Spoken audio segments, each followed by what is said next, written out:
Hey guys, just wanted to do a Jeremy Renner Piston Bully Snowcat accident update. All right, guys, this is one of my personal photos again from my career as a cat operator. As you can see, these are all the brand Piston Bully, which is what the actor Jeremy Renner ran himself over with. So this is a completely professional expert insight right here. This is a very obscure culture. The snowcat and cat operations at ski resorts, or maybe if you're lucky enough to run one in Antarctica, or unlucky, how, depending on how you look at it, or if you're up there on the Bering, straight, like making roads for the oil fields or whatever you're doing. This brand has been around for a long time. Been around for it's Casbar, but the Piston Bully series I want to say has been around since I don't know, probably came in the '80s. I want to say, but not a whole lot has changed in terms of their protocol in coming to a stop, engaging the parking brake, putting your implements on the ground. And I bet you if I was on the scene of old Jeremy Renner's accident, I would have this thing figured out in less than a minute. Guys, you could never get me to operate one of these machines if somebody has bypassed the parking brake. As you can see, this one is called a winch cat, and a cable comes out of this one, goes thousands and thousands of feet and up the runs, and it's mainly just for guidance. It doesn't have the ability to pull the cat, but it's merely for guidance, for the steeper slopes, maintaining control on those steeper slopes.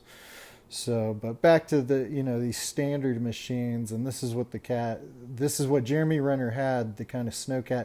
This is a 400. Jeremy Renner had a Piston Bully 240D. And he apparently, this is what, coming from the sheriff's office up there, the actor got out to speak with the person he was assisting, and the cat started to roll. And it rolled over the actor.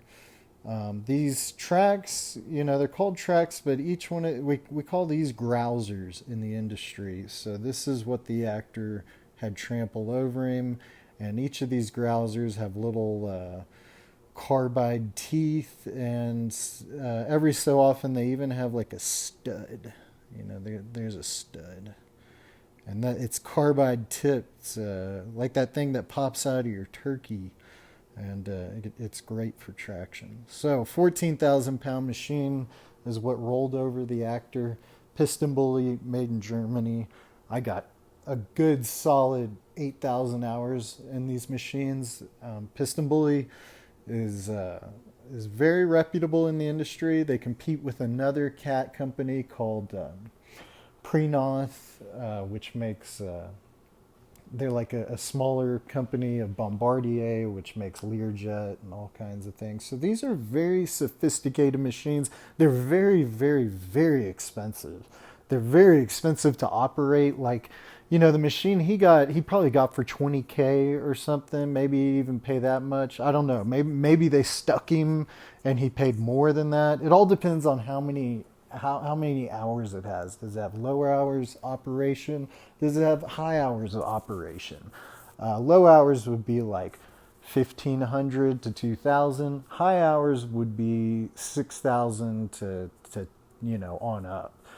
And people do quirky things when they're not, like, I've always worked for the biggest, baddest ski resorts I could find because they paid the best, and I always made sure the mechanics, I had great rapport with my mechanics. I didn't always have great rapport with the other cat operators, but I always had a great rapport with the mechanic, because the mechanic can tell, when he watches you pull one of these huge machines into the Bay Area, which that's where you got to be, you're most on point, because it's very unforgettable. If you hit one of the bay doors, or if you hit the mechanic's toolbox, or there's so many things you could do in the Bay Area. But those mechanics really see you in that instance, and they can tell like if you have it all or if you don't. And my mechanics always quickly realize, they're like, this guy's got it. So yeah, this is called tiller. It produces corduroy. It takes the snow, and there's combs in the back, and that produces corduroy. And there's hydraulics running to this. There's push cylinders. The stinger frame itself, I think, weighs, I can't give you, I want to say like 600 pounds or something like that. It weighs a lot. The tiller weighs a lot. If tiller runs you over, oh gosh, especially if it's on or anything. But you have to remember, Jeremy Renner, he didn't need a tiller. He really just needed this blade. And they hadn't changed the blade a whole lot. You'll see the one on Jeremy Renner's is a lot like this one. And it's protocol for me, and I'm very hard on other operators. I call them drivers at that point. If they roll up and they get out of the cat and they don't put that blade on the snow nice and flush, complete hack in the industry. And Jeremy Renner, I bet I'm willing to bet my bottom dollar that he did not put his implement down when he got out of the cat. And here's the other question that we're getting to. Inside the cat, there's a yoke. You can see the yoke on this one up there in the window in the driver's seat. We call it a yoke. We don't call it a steering wheel, but more or less it's a steering wheel. To the right of that yoke, there's going to be a throttle for your right foot to engage. And then to the right of that, there's going to be a parking brake. And in the piston bullies, it's just like, it's kind of like on a car. You pull it back and it's a little stick, but it's a little bit more complex what's going on because it's engaging hydraulic, hydrostatic, parking mechanisms. But otherwise, it's very solid, and I've never had a problem with one. Parked on 40-degree pitches with it. I had to do all kinds of things. Had to get out in the cat in the middle of the night, put that thing in park. And then on the steering wheel, or yoke, as we call it in the industry, there is a toggle switch forward and reverse, and then there's a toggle switch for your tiller on and off. And then between those toggles, there's a speed, like a pull, almost like a volume knob, a little different, but there's a volume. There's basically an increments knob for both your tiller speed and your track speed. So if you come to a park, you take your switch, you put it into neutral, you pull your parking brake, you make sure your blade is on the surface, and that is the protocol for parking one of these machines. And your boy here has a solid 10,000 hours throughout his whole career, definitely more than that. I never had an issue, and it was definitely the first thing I wanted somebody to teach me when I first started running Snowcat in Vail, Colorado back in 2004. It was the first thing I paid attention to, and should be everybody's biggest priority when running one of these machines. This cat over here to the right, it has a box on the back for transporting people, personnel, cat skiing, what have you.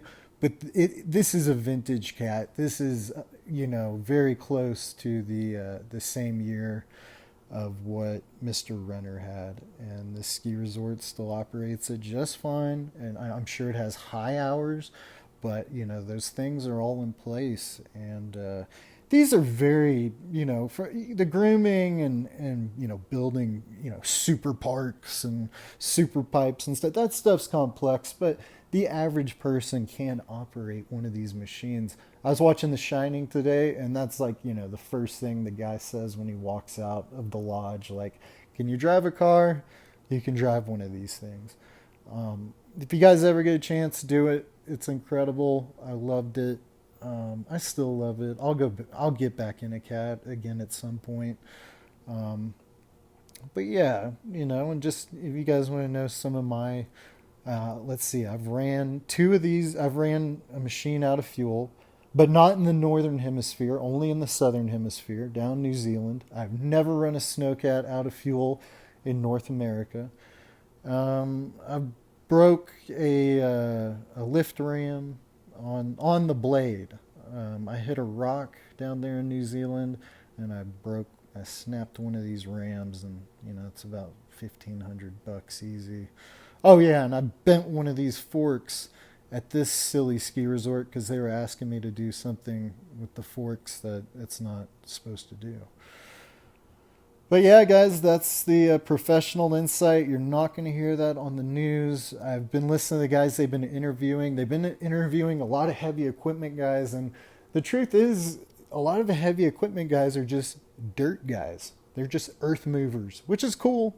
I do that too, but these are a little bit more sophisticated. We don't sit in the dirt all day. It's very nice out there in the snow and the evergreens and stuff, and it's a little bit different, and I can appreciate what the actor was trying to do. Sounds amazing, but it sounds like he should. And up in that area, there happens to be a boutique snowcat operation company, and he should touch base with those guys. I mean, he should be touching base with those guys every other year to come and check out his machine, to come make sure, ride along with him and make sure he's not, being a goofball, because he did not have to suffer through that. That's just awful. When people say, "Oh, it just ran over his leg," like, no, he got chest trauma. Like, you get these grousers run over you, especially if you're in the interior, and by that, you see how there's 3 belts here? From the outside, we go 1, 2, 3, 4, and that 4th one meets the axles, and that's where all the weight is. If you got ran over by this exterior, believe it or not, you'd be fine. There's really not as much weight going on out here as you might think there is. All the weight is in that center, and that's probably why he's still alive. He probably got the outer 3 belts. And to be honest, his machine's on the lighter side. They said, the sheriff's office said 14,000 pounds, but I want to think that his is, maybe a little closer to 11 or something. Still a lot of weight. But yeah, guys, I think this is like one of the better YouTube videos I've ever made. This is my buddy Tom, and Tom's Canadian, but lived in the United States for a long time. Enjoys our first and second, if you know what I mean. All right, guys, I hope you enjoyed this Piston Bully Jeremy Renner snowcat accident tutorial. And yeah, guys, just always get proper instruction. And all right, I'll see you on the next.